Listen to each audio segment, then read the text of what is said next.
고린도후서 6장 그리고 7장 1절까지 말씀을 전하겠습니다.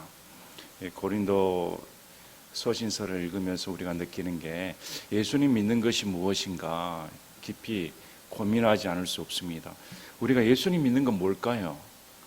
다 자기 중심대로 생각하기 쉽습니다. 어느 게 정답인지 어느 게 옳은 것인지 과연 내가 정말 예수님을 제대로 믿고 있을까? 성경을 보니까 제가 예수님 믿는 방식과 너무 다르다는 것입니다. 사도 바울의 신앙생활을 보면 내가 과연 예수를 믿고 있는 사람인가? 현재 교회에서 전해지는 말씀은 무엇이고 우리가 접하며 우리 생활 가운데 드러나는 것은 무엇일까? 깊게 고민하지 않을 수 없습니다. 특히 본문 말씀은 교회에서 목사들이 설교하기 꺼려하는 설교 중에 하나입니다. 왜? 찔리는 말씀이니까. 목회자들에게 찔리는 말씀, 또 성도들에게도 마찬가지입니다. 성도들도 이 말씀을 들었을 때 굉장히 부담을 느껴야 정상적입니다. 이게 내가 과연 신앙생활을 똑바로 하고 있는가? 정말 내가 예수님을 믿는다고 할 수 있는 사람인가? 이런 생각이 들 정도의 깊은 고뇌를 가져다 주는 말씀이기도 합니다. 여러분은 예수님을 어떻게 믿습니까? 여러분 과연 내가 예수님을 잘 믿는다고 말할 수가 있을까요? 어떤 것이 과연 예수님을 잘 믿는다는 방식이 될 수 있을까? 고린도서를 보면 사도 바울은 그걸 삶으로 입증했다 말을 합니다. 예수님 믿는 삶의 표본은 사도 바울이 이처럼 살았다 이렇게 말을 하는 것입니다. 그런데 현재 우리의 삶과 비교해 보면 과연 우리는 어떻게 살고 있을까? 저도 마찬가지입니다. 저도 고린도서 말씀 보니까 말씀의 무게가 너무 짓눌러서 과연 이 말씀을 내가 전할 수가 있을까? 전해야 되는가? 고민하지 않을 수 없습니다. 다시금 오늘 본문 말씀을 보시면서 예수님 믿는 게 이런 것이구나. 우리가 정말 예수님을 바로 믿어야겠다. 수많은 책들이 있습니다. 신앙 서적들이 있습니다. 많은 사람들이 쉬운 길을 선택하고 어떤 것이 더 좋은 길인가, 은사에 관련된 거, 체험에 관련된 거, 또 교리에 관련된 거, 지식에 관련되는 거 수두룩합니다. 수많은 사람들이 그런 책들로 자신의 신앙을 얻고자 하는데 정작 자신의 삶은 결코 변화되지 않습니다. 삶이 변화되기는 어렵고 책으로 지식을 습득하기는 쉽고 그래서 사람들은 쉬운 방편을 택합니다. 그 은혜로운 책을 읽으면 마치 자기 신앙이 한층 성장하는 것처럼 착각에 빠집니다. 철저하게 신앙은 삶입니다. 신앙은 딱 내가 말로 다 표현을 못할지라도 말은 다 소용없습니다. 말은 누구나 번지르게 할 수 있습니다. 그러나 삶 자체가 정말 저 사람을 봤더니 예수님의 향기가 풍긴다. 말은 안 해도 저 사람을 보면 꼭 예수님을 보는 것 같다. 정말 예수님이 그 안에 살아있다. 뭐가 그렇게 예수 그리스도의 향기가 그렇게 드러날까? 이런 삶이 진정한 삶입니다. 안 그러면 다 거짓된 허상에 불과합니다. 그리고 오늘 말씀을 보시면서 다시금 예수님 믿는 삶은 이런 삶이구나. 참 내가 너무 떠벌렸다는 생각이 듭니다. 정말 헛개비를 쫓아다녔구나. 뜬구름을 찾아다녀서 과연 그날의 예수님 앞에 섰을 때 큰 상심하게 될 겁니다. 나는 이렇게 믿었다고 했는데 예수님이 보는 기준치와 예수님이 보시는 방향과 전혀 다른 제멋대로 신앙생활을 해버렸구나. 착각이었구나. 이렇게 후회하게 될 것이다. 이렇게 예측을 해봅니다. 그래서 오늘 말씀을 하나하나 살펴보시면서 성경에서 제시하는 올바른 삶이 무엇인가? 특히 하나님께서 우리를 아들, 딸로 불러주신다 이렇게 말하는데 조건이 있습니다. 조건이 이러이러할 때 내가 너희를 불러내어 내 아들, 딸로 삼겠다. 그러면 하나님의 자녀 얼마나 듣기 좋은 소리입니까? 우리가 예수님 믿기 전에는 마귀 자녀였습니다. 그런데 감히 호적이 옮겨 온 우주 만물을 창조하신 하나님의 자녀가 되었다는 사실은 정말 기절초풍에도 부족할 판입니다. 놀라 자빠져야 됩니다. 이건 있을 수 없는 일이거든요. 근데 그런 일이 벌어졌다면 내가 과연 하나님의 아들, 딸이라는 가슴에 딱 심고 산다면 하나님의 아들, 딸답게 살아야 되는데 과연 내 삶 가운데 하나님의 아들, 딸로서의 삶이 증명되고 있는가 한번 자신을 돌이켜보는 시간이 되셨으면 합니다. 자, 6장 1절에 그런즉 우리가 그분과 함께 일하는 일꾼으로서 너희에게도 간청하노니 너희는 하나님의 은혜를 헛되이 받지 말라. 그런즉, 그러니까 5장의 말씀을 앞절을 보면 우리 예수님께서 모든 죄인을 위해 대신 죽으셨습니다. 죄 자체가 되어주셨습니다. 그래서 우리가 예수 그리스도 안에서 의 자체가 되기 위해서 우린 죄인입니다. 죄덩어리입니다. 그런데 어떻게 이런 나를 위해 예수님께서 죽으실 수가 있었을까? 그래서 원래 하나님과 원수된 자였는데 하나님께서 화해 헌물로 예수님을 주셔서 저에게 화해하자 이렇게 간청하셨습니다. 우리가 아직 죄인 되었을 때, 진노의 자녀였을 때 우리 하나님 아버지께서는 내 행위를 보지 아니하시고 원수된 나를 위해 예수님을 먼저 화목제물로 바쳐주셨습니다. 그리고 그를 믿는 자를 행위를 보지 않고 믿는 믿음을 통해 의롭게 여겨주시겠다. 아무것도 요구하지 않는다. 예수 그리스도의 공로만을 믿는다면 내가 너를 의롭게 여겨주겠다. 이런 화해의 놀라운 은혜를 베풀어 주셨습니다. 이런 은혜를 받았다면 우리가 어떤 삶을 살아야겠습니까? 그래서 완전히 우리는 새로운 창조물이 되었다고 말합니다. 이전에 예수님 믿어서 다시 태어난 것이 재창조가 아닙니다. 개선한 것이 아닙니다. 완전히 다른 존재라고 성경은 말씀을 합니다. 예수님 믿는 것과 안 믿는 것은 하늘과 땅 차이입니다. 완전히 달라버립니다. 우리 눈으로 하나님 관점에서 보면 이전에 예수 믿기 전에 나는 없는 존재입니다. 완전히 예수 믿고 나서 다시 태어나 주님의 자녀로서의 완전한 새로운 창조물이다. 이렇게 말씀하셨습니다. 그래서 그런 은혜를 받았다면, 그 은혜를 안다면 우리가 어떻게 살아야 되겠는가? 특히 고린도 성도들은 그 안에 분란이 있었습니다. 죄가 만연하였습니다. 음란하였습니다. 우상숭배하였습니다. 교만하였습니다. 이 세상에 존재하는 교회의 모든 문제들은 다 그쪽의 집합소였습니다.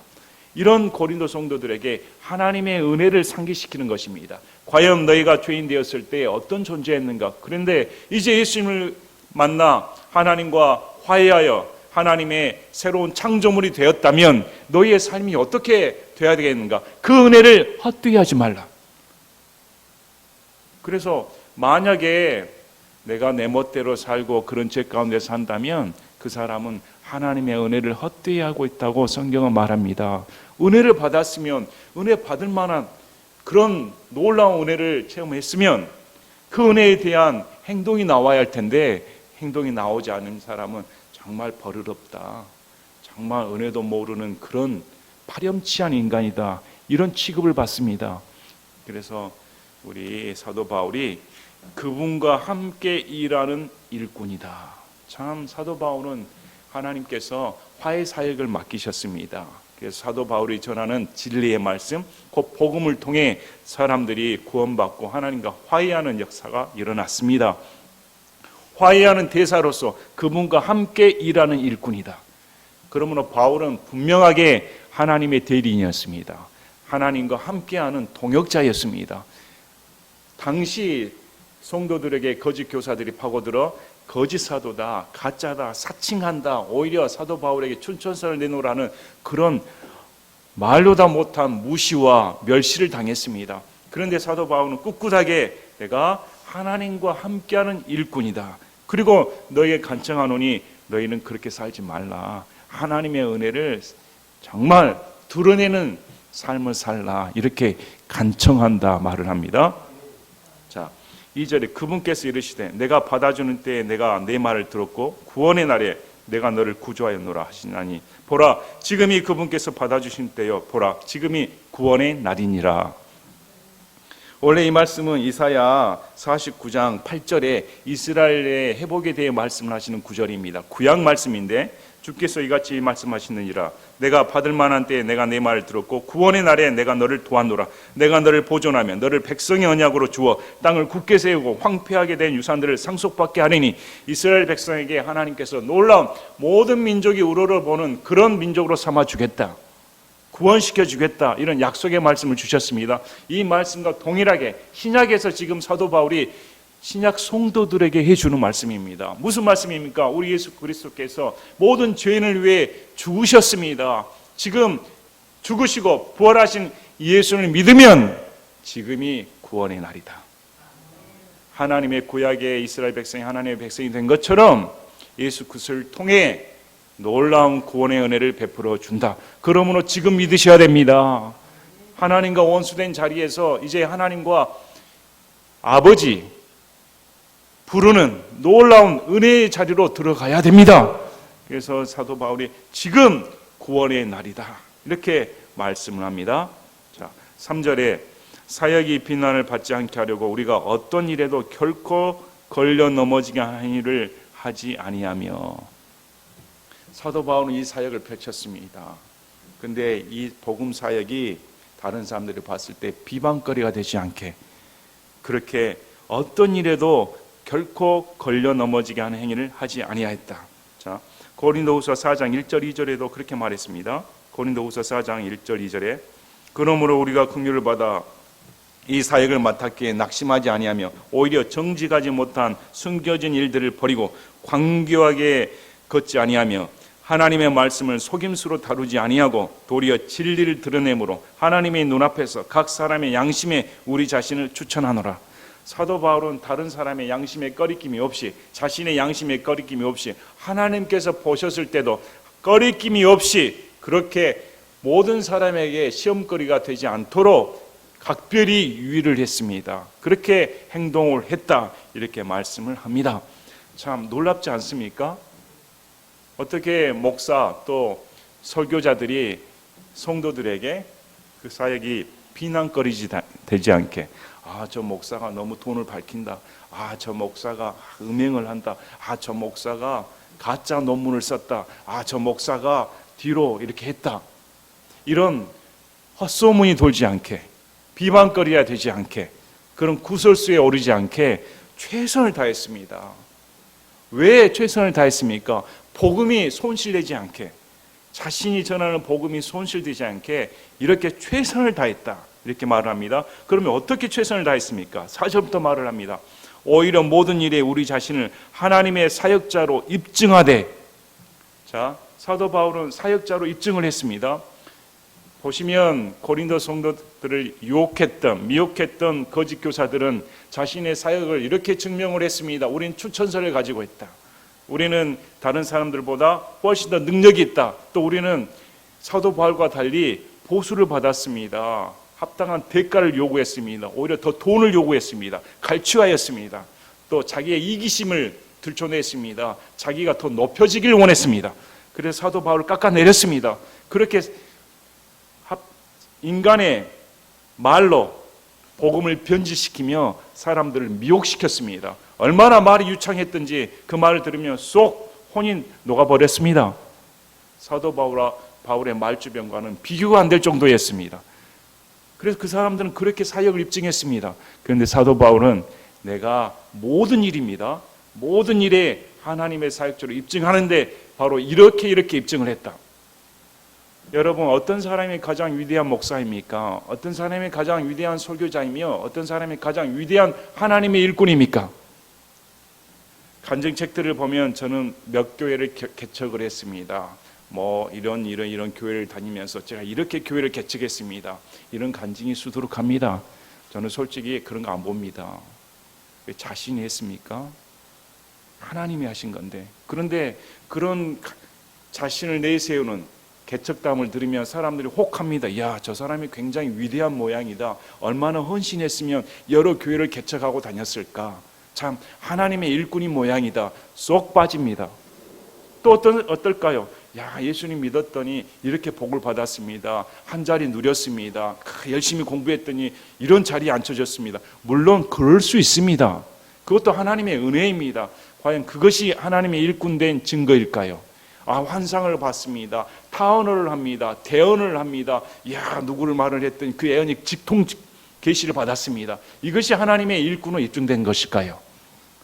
여러분은 어느 것이 하나님의 일꾼의 증거라고 생각합니까? 여러분이 생각하는 믿는 사람의 증거는 뭐라고 생각합니까?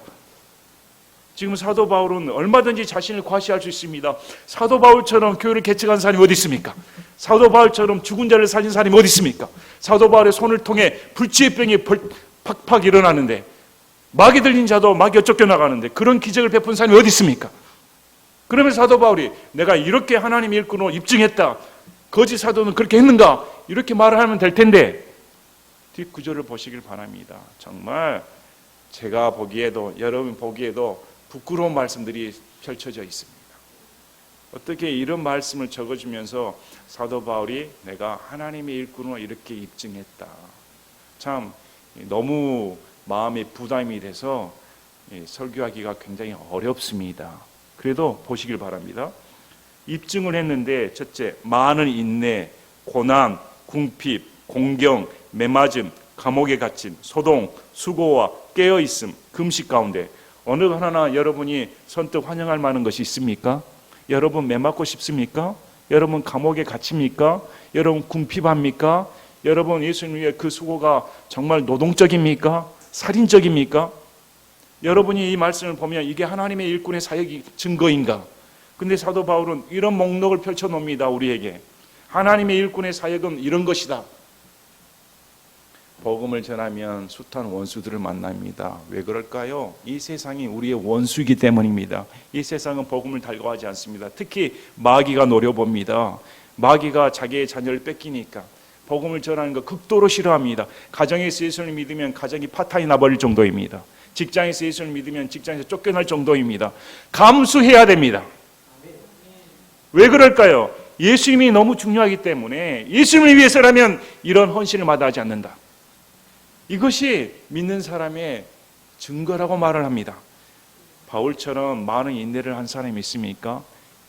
우리 사도행전 9장 15절 16절을 보면 우리 예수님께서 아나니아에게 바울에 대한 고난에 대해 미리 말씀해 주십니다. 사도행전 9장 15, 16절에 그러나 주께서 그에게, 이 그는 아나니아입니다, 이르시되 내 길로 가라. 그는 사도 바울입니다. 사도 바울은 이방인들과 왕들과 이스라엘 자손 앞에서 내 이름을 전하기 위해 내가 택한 그릇이니라. 그가 내 이름을 위해 얼마나 큰 일들로 반드시 고난을 겪어야만 하는지 내가 그에게 보이리라 하시니, 그는 부르심을 받은 첫 순간부터 고난이 펼쳐져 있습니다. 그의 삶 자체가 고난의 연속이었습니다. 예수님께서 너 고난 받는다, 이방인들과 왕들 앞에서 복음을 전할 텐데 목숨까지 위협을 받는다. 자, 사도행전 20장 22절부터 24절까지는 바울의 의연한 결연이 나옵니다. 사도행전 20장 22절부터 24절. 보라, 이제 내가 예루살렘에서 내게 닥칠 일들을 알지 못한 채 영 안에서 결박되어 거기로 가노라. 더욱이 성령님께서 결박과 고난이 나를 기다린다고 말씀하시며 모든 도시에서 증언하시지만 이 일들 중 어떤 것도 나를 움직이지 못하며 내가 나의 생명을 내게 귀한 것으로 여기지도 아니하노니 이것은 내가 나의 달려갈 길 기쁨으로 끝마치고 주 예수님에게서 내가 받은 사역 곧 하나님의 은혜의 복음을 증언하는 일을 기쁨으로 끝마치려 함이라. 고난이 예루살렘에 가면 펼쳐질 텐데 내 생명 아끼지 않는다. 죽음으로써 끝마치고자 한다. 참 이런 삶을 살았습니다. 이런 삶이 하나님의 일꾼으로서 모든 일에 사역자로 내가 입증했다. 여러분, 우리는 과연 입증할 수가 있습니까? 요즘 시대에 누가 매를 때립니까? 아니면 예수님 믿는다고 감옥에 가둬버립니까? 사도 바울은 빌립보에서 감옥에 갇혔습니다. 또 두아디라 쪽에 할 때 돌에 맞아 죽을 뻔했습니다. 에베소에 소동이 일어나 죽을 뻔했습니다. 고린도 지역도 마찬가지입니다. 가는 곳곳마다 유대인들이 죽이려고 또 이방인들이 위협을 하였습니다. 그런 삶을 살았습니다. 고린도후서 11장 24절 25절에 내가 유대인들로부터 마흔에서 하나 뺀 매를 5번 맞았고 39대를 5번 맞았다고 합니다. 3번 몽둥이로 맞고 1번 돌로 맞고 3번 파선을 당하여 한밤과 한나절 기쁨 속에 있었으며 그 채찍질에는 쇠가 달려 있습니다. 뼈 조각이 달려 있습니다. 한 번 맞으면 살점이 떨어져 나갑니다. 40대를 다 맞으면 죽을 수 있으니까 39대 때린 겁니다. 맞다가 죽어나가는 경우가 수두룩했습니다. 그런데 이걸 5번이나 맞았다. 그런데 우리는, 저도 마찬가지지만 예수님 믿는다는 것에 대해 누가 질타를 하면 그 모욕을 참지 못합니다. 조그마한 뭐에도 이 자존심이 폭발합니다. 그래서 우리 이 목사도 마찬가지고 공격을 받으면 얼굴이 불구라 계십니다. 어떻게 이럴 수가 있을까? 안갚음을 하고자 합니다. 우리 삶 자체가 그러지 않습니까? 과연 우리는 하나님을 믿는 사람인가? 그래서 제가 의문점을 갖습니다. 과연 우리는 어떤 삶을 모델로 신앙생활을 하고 있는가? 여러분이 즐겨보는 책은 뭡니까? 여러분이 즐겨보는 신앙 서적은 뭡니까? 여러분이 즐겨보는 과연 유튜브의 설교 말씀은 무엇입니까? 많은 사람들은 혹하는 말씀을 봅니다. 야, 그래, 천사의 존재가 어쩌더라, 천년왕국 언제부터 시작되더라, 유고는 언제 있을 것이다. 와, 신기한 것이 성경에 있는 모양이다. 과연 성경이 호기심을 충족하는 요건인가? 아니면 야, 성령의 역사가 일어난다더라, 앞날이 보이고 성령의 음성을 보인다더라, 기도의 임재를 깊이 하면 하나님께 참 놀라운 종이 되는 모양이다. 여러분, 그런 데 관심 있지 않습니까? 과연 우리가 얼마나 내가 복음 때문에 나는 매맞을 각오를 하고 있다, 내가 복음 때문에 욕먹을 각오를 하고 있다, 내가 직장에서 쫓겨날 각오를 하고 있다, 내가 복음 때문에 술자리에 가서 거절한다 할지라도, 나를 멸시한다 할지라도 나는 예수님을 증언한다. 과연 이런 확실하게 마음 가운데 예수님이 나의 주님이십니다, 예수님만을 나는 섬기는 나는 그런 삶을 삽니다, 이렇게 마음 먹고 사는 삶이 얼마나 있을까? 무엇을 가치를 두고 살고 있을까? 여러분의 삶의 가치는 무엇입니까? 우리에게 다시금 도전이 되는 말씀입니다. 근데 사도 바울은 거짓 교사들과 전혀 다르게 거짓 교사들은 헌신이 없습니다. 인내가 없습니다. 매맞은 적도 없습니다. 예수님 믿으라면 이렇게 떵떵거리고 살아야지, 예수님 믿으면 복음에 의해 우리가 복을 받아야지, 그래 예수님 믿으면 하나님께서 다 직장도 좋은 거 주시고 땅도 좋은 거 주시고 자손 많은데 다 복을 주셔야 되지, 이것이 진짜 종 아닙니까? 근데 사도 바울 보시길 바랍니다. 예수님 믿었더니 완전히 박살나버립니다. 여러분, 이런 사도 바울이 오늘날 존재한다면 누가 그 사람이 하나님 일꾼이라고 따라가겠습니까? 여기 교회에 나타난다면 아마 여기 그 말씀 메시지 들을 사람, 감당할 사람 얼마 없을 것입니다. 다 나하고 거리가 멀다, 저 사도 바울은 예수님 모르는 사람의 모양이다, 다 뿔뿔이 흩어질 것입니다. 근데 사도 바울이 이렇게 내가 입증을 했다, 이렇게 말하면서 나는 순수했다. 참 사도 바울은 순수한 사람입니다. 예수님밖에 모르는 사람입니다. 다른 거 일이 이권에 개입한 적이 없습니다. 자신의 명예를 드러낸 적이 없습니다. 자신의 이름을 드높인 적이 없습니다. 오직 예수님 뿐이었습니다. 또 지식이 있었습니다. 그는 예수님으로부터 직접 복음을 받은 사람입니다. 성경 복음, 예수 그리스도에 관한 지식, 만찬을 비롯한 성경적인 지식이 훌륭한 사람이었습니다. 또 오래 참았습니다. 사도 바울처럼 고린도 성도들 오래 참은 사람이 없을까요? 저는 아예 목회도 안 할 것입니다. 그런 성도들하고 아예 한순간도 쳐다보지도 않을 것입니다. 그런데 사도 바울은 오래 참았습니다. 친절했습니다. 성령님과 거짓 없는 사람과 진리의 말씀 부패시키지 않았습니다. 하나님의 복음만을 전했습니다. 또 하나님의 권능을 행했습니다. 자신의 지혜로 하지 않았습니다. 사람의 화술로 하지 않았습니다. 자신의 복음 철저하게 하나님의 권능으로 했다 증언하였습니다. 또 오른손과 왼손에 든 의의 병기로 그리하며 그는 투사였습니다. 전쟁터에 싸우는 용감한 군인이었습니다. 로마 병사들은 두 가지 병기를 들었습니다. 왼손에 방패, 오른손에 창, 그래야 전투에 나갈 수가 있었습니다. 지금 사도 바울은 그렇게 말합니다. 내가 왼손에 방패를 들고 오른손에 창을 들고 언제나 싸웠다. 에베소에 나오면, 에베소서 말씀을 보면 이런 의의 병기에 대해 나옵니다. 이렇게 투쟁가였습니다. 또 영예와 치욕이 있었습니다. 영예를 받은 적도 있었습니다. 많은 성도들로부터 사도 바울은 사랑을 많이 받았습니다. 또 헌물도 많이 받았습니다. 그러나 치욕도 당했습니다. 부끄러움도 당했습니다. 끌려갔습니다. 또 나쁜 평판과 좋은 평판으로 그리하느니 어느 편에서는 사도 바울을 무시하였습니다. 또 어느 편에서는 사도 바울을 하나님의 천사 곧 그리스도 예수님 같이 대해 주었습니다. 우리는 속이는 자 같으나 진실하고 사도 바울이 복음을 전해 산목 얻으려는 모양이다. 사도 바울의 복음이 현혹되어 그가 이단 교리를 가르친다. 그러나 속이는 자 같았는데 정말 나는 하나님 앞에 진실하다. 무명한 자 같으나 유명하며. 아이고, 저 유대인 출신이 무슨 우리 찬란한 헬라 도시에 와서 복음을 전한단 말인가. 이름도 없는 자, 그러나 하나님 편에서는 유명한 자였습니다. 하나님 편에서 봤을 때 복음 사역에 바울만큼 유명한 자가 어디 있습니까? 사람들이 겉으로 보면 무명한 자 같은데 그는 유명한 자였습니다. 또 죽는 자 같으나 보라 우리가 살고, 그는 죽임을 당하는 자 같았습니다. 매일 살해의 위협을 당했습니다. 그러나 그는 여전히 살아있습니다. 징계를 받는 자 같으나 죽임을 당하지 아니하며. 사도 바울이 하나님 앞에 똑바로 살지 못하니까 저렇게 징계를 받는 모양이지. 그러나 여전히 굳건하게 살아있다. 근심하는 자 같으나 항상 기뻐하고, 그는 매일 근심하였습니다. 모든 교회를 위해 밤낮 눈물을 흘리며 기도하는 자였습니다. 고린도 교회를 위해서도 그렇게 근심하였습니다. 바울처럼 정신적인 스트레스를 겪는 사람이 얼마나 있겠습니까? 우리가 과연 교회를 위해, 다른 교회를 위해, 성도들을 위해 바울처럼 근심할 수가 있을까요? 바울처럼 식음을 전폐하고 금식 기도라고 합니까? 안 합니다. 저도 안 합니다. 그러나 그런 엄청난 정신적인 고난 가운데서도 그는 기뻐했다. 그 가운데서 나는 기뻐했다, 이렇게 말합니다. 가난한 자 같으나 많은 사람을 부유하게 하며. 돈이 없었습니다. 무슨 바울이 사업가입니까? 그냥 복음을 전도하는 복음 전도자에 불과합니다.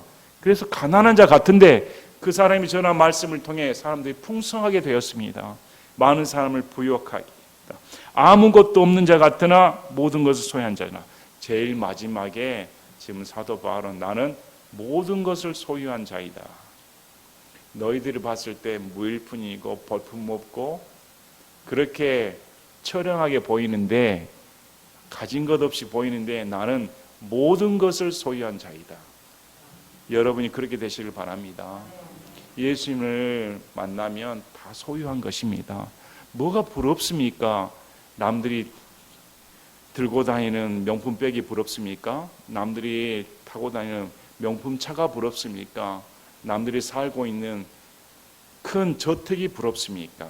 아니면 나보다 더 좋은 직장에 있는 그런 사람들이 부럽습니까? 여러분은 무엇이 부럽습니까? 여러분이 부러워할 것 제가 제시하겠습니다. 누가 더 예수님 잘 믿는가? 예수님 잘 믿는 사람 부러워하길 바랍니다. 내가 진짜 부러워할 것이 있다면 어떻게 저 사람처럼 예수를 믿을 수가 있을까? 어떻게 저 사람처럼 헌신할 수가 있을까? 나도 저렇게 살고 싶은데 난 왜 이럴까? 지금 사도 바울 보시길 바랍니다. 나는 모든 것을 가진 자이다. 모든 것을 가진 자한테 무슨 불평이 있겠습니까? 모든 것을 가진 자가 무슨 욕심이 있겠습니까? 모든 것을 가진 자가 무슨 사기치고 다니겠습니까? 모든 것을 가졌기 때문에 진실하고 순수하며 사랑을 가져다 줄 수가 있다. 여러분이 모든 것을 가진 자임을 믿으시길 바랍니다. 자, 그래서 11절에 말합니다. 오 고린도 사람들아, 너희를 향해 우리 입이 열려 있고 우리 마음이 넓게 열려 있나니. 이제 사도 바울은 자신을 변론했습니다. 너희들이 나를 이렇게 멸시했는데 나는 하나님의 사역자로서 이렇게 입증을 했다. 그리고 나는 이러이러한 삶으로서 입증을 했으므로 이제 고린도 사람들아 마음을 열어라. 자신을 보는 관점을 진정한 사도로 하나님의 일꾼으로 받아들이란 말입니다.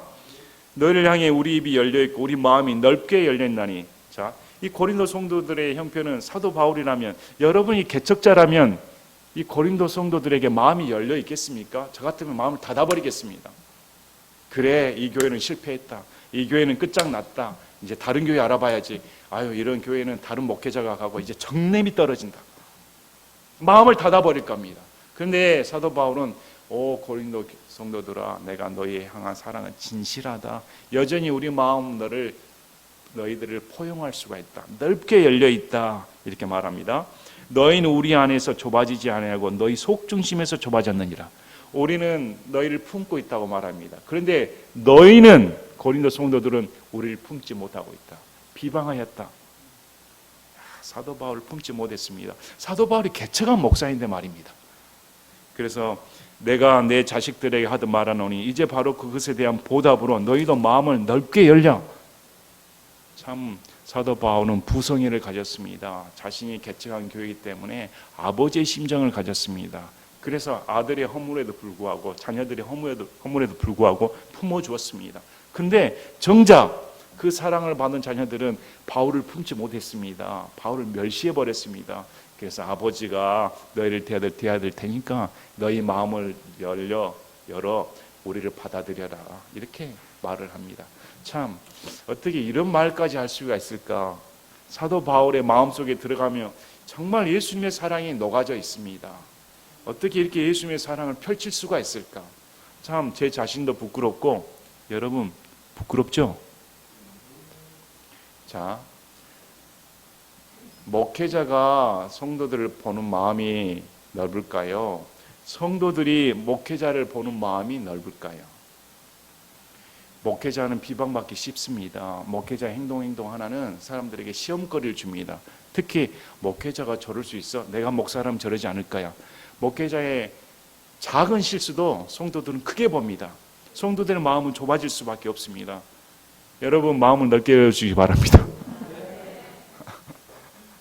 마음을 넓게 열어주시기 바랍니다. 이 말씀 참 좋습니다. 마음을 좀 넓게 열라. 좀 넓게 여시기 바랍니다.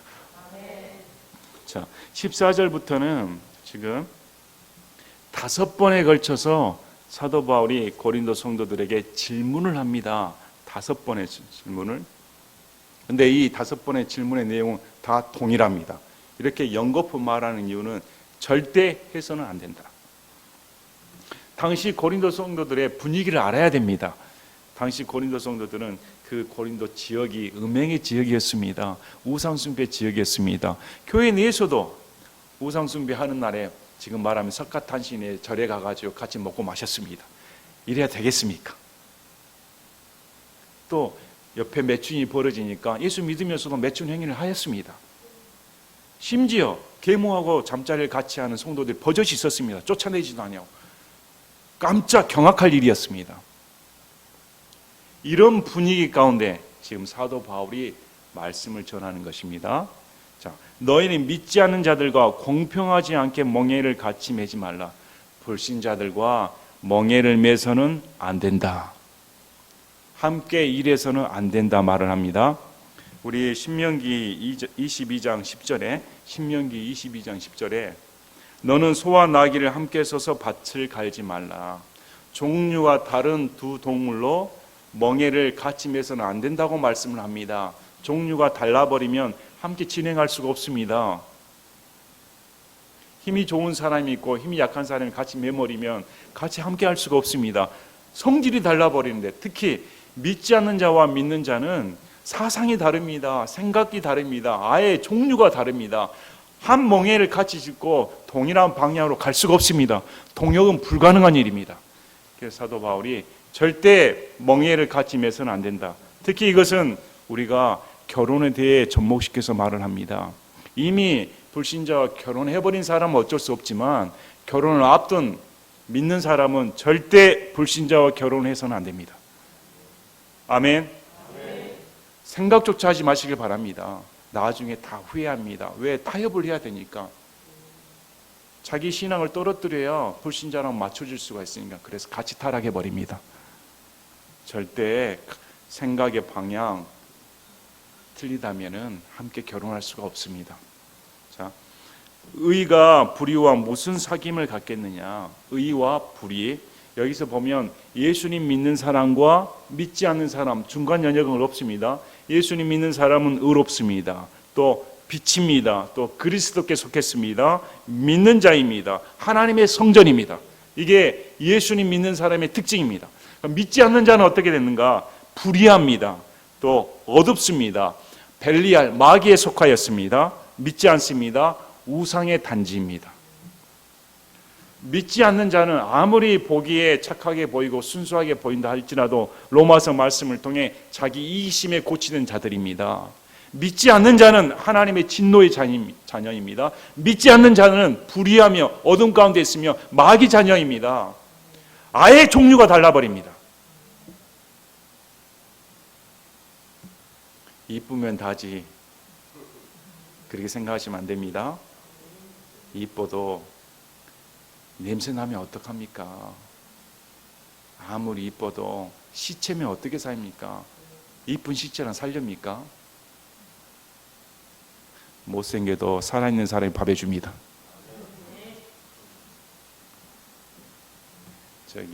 외모로 평가할 게 아니라 정말 믿는 사람과 믿지 않는 사람은 이렇게 완전히 다른 존재이다.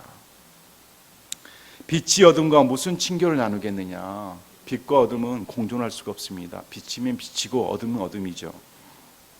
그리스도가 벨리알과 무슨 일치를 보겠느냐? 예수님은 예수님이고 마귀는 마귀지 예수님과 마귀가 타협을 합니까? 아예 다른 존재입니다. 믿는 자가 믿지 않는 자와 무슨 몫을 나누겠느냐? 동업에서 몫을 나눌 생각하지 말라. 함께 일할 수가 없다. 또 하나님의 성전이 우상들과 무슨 합의를 보겠느냐? 우리는 하나님의 성전입니다. 이것은 영거푸 고린도에서 말씀을 합니다. 고린도전서 3장 16절에도 너희가 하나님의 성전인 것과 하나님의 영께서 너희 안에 거하시는 것은 너희가 알지 못하느냐? 누구든지 하나님의 성전을 더럽히면 하나님께서 그를 멸하시리니 이는 하나님의 성전이 거룩하면 너희가 그 성전이기 때문이라. 또 고린도전서 6장 18, 19, 20절에도 음행하지 말라. 우리가 하나님의 성전이므로 음행하면 하나님이 벌하십니다. 자, 그러므로 하나님의 성전이 우상과 같이 있을 수가 없습니다. 동행할 수가 없다 이렇게 말을 합니다. 그러면 아예 같이 살지 말란 말인가? 아니죠. 우리 고린도전서 5장 9절, 10절, 11절을 보면 내가 음행하는 자들과 사귀지 말라고 서신해서 너희에게 썼으나 이 말은 이 세상에 음행하는 자들이나 탐욕을 부리는 자들이나 강탈하는 자들이나 우상 숭배자들과 전혀 함께하지 말라는 것이 아니니 만일 그리하려면 너희가 반드시 세상 밖으로 나가야 하리라. 그러나 이제 내가 너희에게 그렇게 쓴 것은 만일 형제라 불리는 어떤 사람이 음행하는 자이거나 탐욕을 부리는 자이거나 우상 숭배자이거나 욕설하는 자이거나 술주정뱅이거나 강탈하는 자이거든 그와 사귀지 말게 하며 그런 자와는 결코 함께 먹지도 말게 하려 함이니라. 음행하는 자들과 살지 말라 했으면 우리가 지구 밖으로 나가야 됩니다. 함께 더불어 삽니다. 전에 어떤 분은 교회 인테리어를 하는데 불신자가 하면 됩니까? 아니 그게 무슨 상관입니까? 참 저는 그렇습니다. 불신자든 신자든 능력 있는 사람을 뽑습니다. 신자니까 더 봐주고 불신자가 되면 동일한 조건에서는 신자를 택하지요. 그러나 신자가 더 월등히 뛰어나도록 노력을 해야 됩니다. 그래서 자기 능력을 입증받아야 되지. 그렇게 하면 여러분 아이스크림 잘 드시죠? 불신자가 만든 아이스크림 안 먹습니까? 수박 여러분 잘 먹습니까? 수박 불신자들이 팔면 안 먹으렵니까? 참 잘못 이해를 하면 안 됩니다.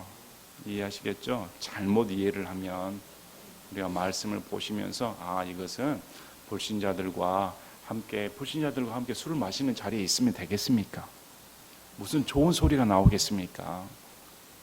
그야 거룩하다는 자리입니까? 자리는 피해야 됩니다. 우상 숭배하는 곳에 가서 예수님을 이러고 있으면 되겠습니까? 그 자리 자체를 안 가야지요. 그래서 우리가 이런 말씀을 보면 분리에 대해서 가르칩니다. 자, 주가 말하노라. 그러므로 너희는 저들 가운데서 나와 너희 자신을 분리하고 부정한 것을 만지지 말라. 그러면 내가 너희를 받아들여 너희에게 아버지가 되고 너희는 내 아들 딸이 되리라. 주 곧 젖는 자가 말하노라 하셨느니라. 자, 보시기 바랍니다. 분리하여 나오면 내가 너희를 받아들여 아버지가 되고 내 아들 딸들이 된다. 반드시 분리하라 이렇게 말씀합니다. 고린도 성도들에게 그게 필요했습니다. 그냥 세상 사람인지 성도인지 분간이 안 됐습니다. 그렇게 살아서는 안 된다. 반드시 분리해라 이렇게 말을 합니다. 거룩은 분리를 말합니다. 베드로전서 1장 14, 15, 16절에도 너희는 순종하는 자녀들로서 무지하던 때에 이전 정욕들에 너희 자신을 맞추지 말고 오히려 너희를 부르신 분께서 거룩하신 것 같이 너희도 온갖 종류의 행실에 거룩할지니라. 기록된 바 내가 거룩하니 너희는 거룩할지니라 하였느니라. 거룩해야 됩니다.